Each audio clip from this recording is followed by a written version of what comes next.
Now, the United Arab Emirates is one of the most dynamic countries, not only in the Gulf region, but in the Arab world at large. At the helm of driving the UAE's efforts in digitization is His Excellency Omar Sultan Al Olama, Minister of State for Artificial Intelligence, Digital Economy, and remote work applications. His Excellency's ambitions are for the UAE to become a global leader in the digital economy. In his keynote, he will elaborate on the UAE's strategy for artificial intelligence and for digitization in general. Your Excellency, it's an honor to have you here with us. I'm looking forward to your keynote. Thank you very much. Thank you for having me. It's an absolute pleasure, and I'm extremely happy to be with you. I'd like to start with a quick presentation. Hopefully it will set the scene when it comes to artificial intelligence of the UAE. And then I look forward to taking your questions and trying to provide value to all of the audience that are here today. I'm sharing my screen. I hope it's visible to everyone. If we talk about artificial intelligence and the UAE, what we hope to do with artificial intelligence in the UAE is to become the most prepared nation when it comes to the disruption of artificial intelligence. And our vision is to be among the leading countries in the world when it comes to AI. This vision and this ambition did not come from today. It's an ambition that has been in the works for many, many years. And the benefits that we're having right now with regards to deploying AI and using AI effectively came from the investment of our leadership from 2002 onwards, and the belief that the world is moving to a world that is more digitized, a world that's going to leverage technology, and a world where we need to access the government at all times through smart devices. So in 2002, when people were still contemplating whether the internet is here to stay or if it was just a trend that is going to disappear, the UAE put a plan to move the whole government from a traditional government to an e-government. In 2013, there was a big push locally in the country to move towards an M-government, where people will have all of the public services that they require on their mobile phones 24 hours a day, 7 days a week. And in 2015, there was another goal to try to move to becoming a smart government, where we ensure that every single government service has a layer of intelligence on it. And that is what led to the launch of the UAE artificial intelligence strategy. So there were many milestones that had to be achieved for us to reach this point that we're at today. The vision for the UAE artificial intelligence strategy is for the UAE to be one of the leading nations in the world by 2031 in artificial intelligence. Why we can't claim to be the only leader is because artificial intelligence is such a diverse field and would require collaborating, cooperating, and working with others. And also, it's a field that we need to work with everyone on to ensure that the benefit trickles across borders rather than the disruptions and the challenges trickles across borders. So we want to ensure that we can work with others to be amongst the leading nations in artificial intelligence. Our strategic objectives are quite simple. The first is we need to build a reputation as an AI destination, which falls under the pillar of global leadership. We then have three other pillars that are increasing our competitiveness in priority sectors through AI development in the UAE, develop a fertile ecosystem for AI, and adopt AI across government services. We need to ensure that the sectors that we are leading in, we can continue to lead in by using AI. The sectors that we can improve, we provide a fertile ecosystem to ensure that we can experiment and develop further. And then finally, use AI in government services to ensure that the government is proactive, that the government improves quality of life, and that, like the private sector, we're able to provide better services as time goes on. Finally, the foundation of this is built on two main elements: the human capabilities and ingenuity, and having the proper, established, and effective legislative and regulatory environment.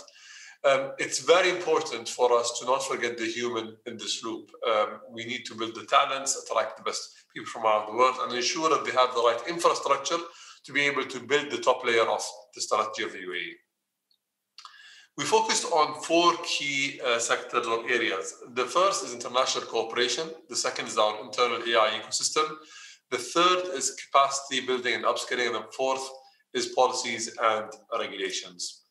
With regards to international cooperation, we've done many initiatives. One of them is the AI Everything Forum, which brought more than 20,000 visitors in 2019 from 180 companies to showcase their technologies. What's very interesting about this is there are a lot of events that take place in Europe and in the US and in China, but most of these are centric around the geographies that they are in. So most American conferences have a lot of American companies, some European companies, but not many Chinese companies.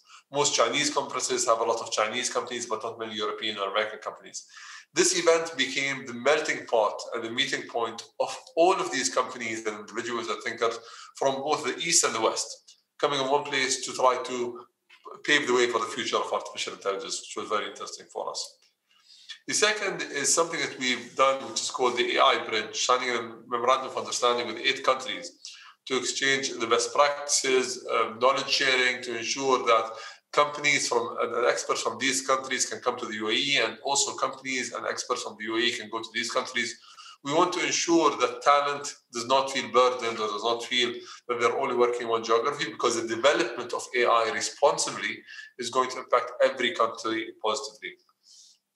The countries that we've signed with so far are France, Slovakia, Estonia, Costa Rica, Brazil, India, China, South Korea, and there are many other countries in the pipeline to ensure that we are able to learn from everyone and work with everyone on artificial intelligence.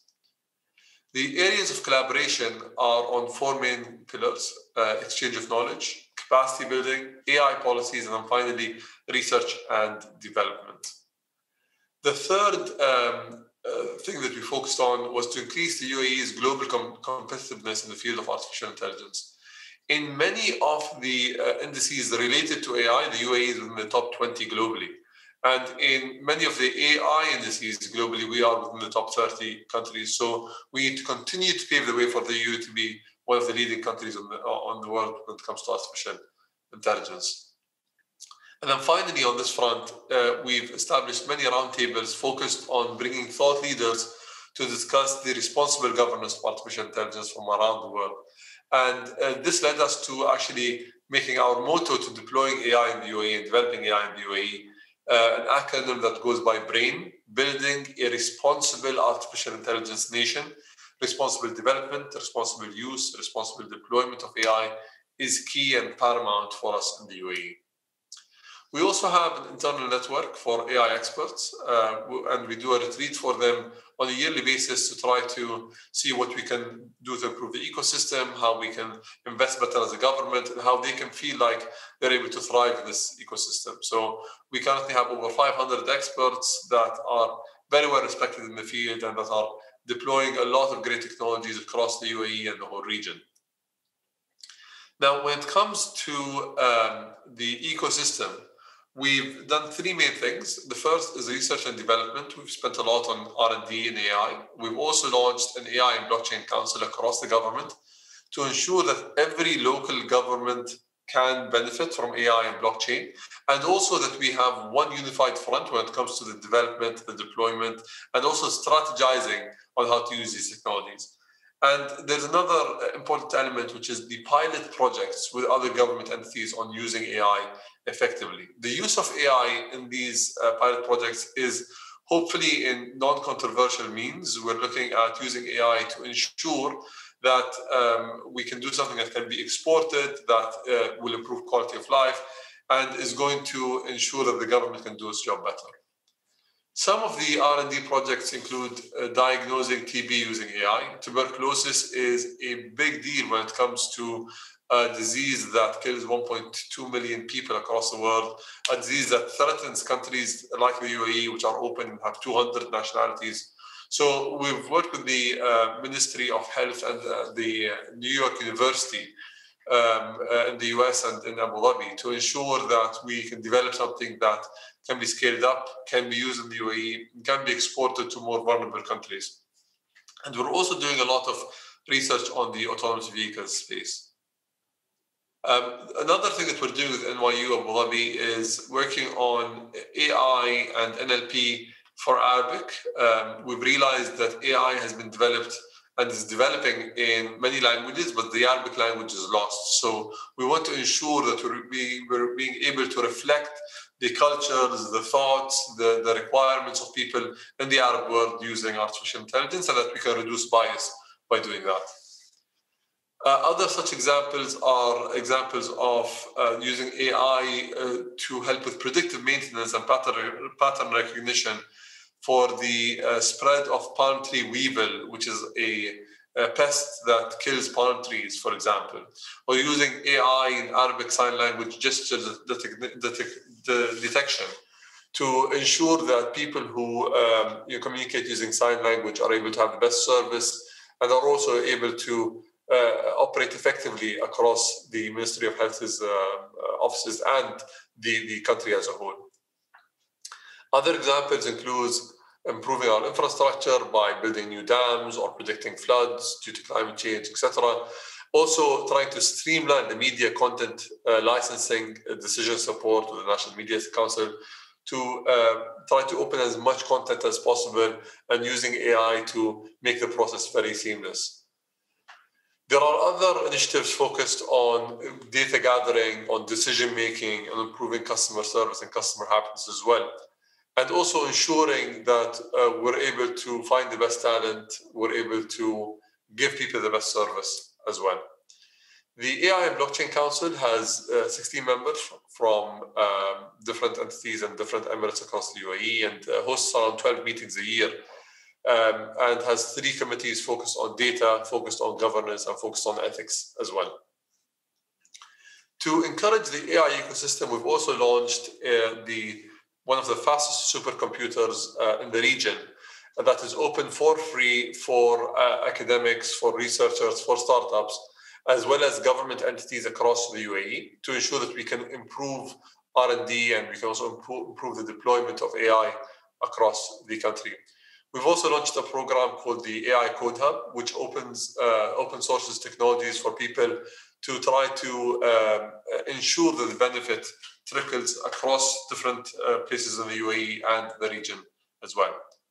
When it comes to capacity building, we've launched a program with the University of Oxford, which has so far over 170 alumni that are the experts of every single government department when it comes to deploying AI. This program looks at ethics, teaches people how to read code, tells them what are proper deployments and what are controversial deployments, to also ensure that every single government department leader has someone he can depend on and that we are not ignorant about the impacts of artificial intelligence.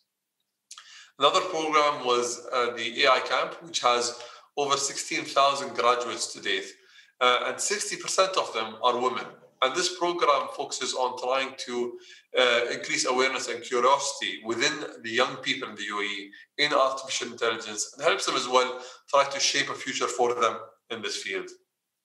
When it comes to policies and regulations, we've done a lot of programs to try to upskill people, to try to give them resources that they can use, whether it's the AI guide or the blockchain guide, which helps them understand what are AI applications, what should they be asking about, how should they tackle this technology moving forward. We've done a lot of surveys on the AI hardware infrastructure available in the UAE and the region as well. We meet regularly with the private sector and with academians and the people from NGOs to try to identify the challenges that AI has and also suggest the policies necessary to overcome them. That's a short brief on what we're doing in the UAE. I look forward to taking the moderator's questions and hope that this provided value to all of you.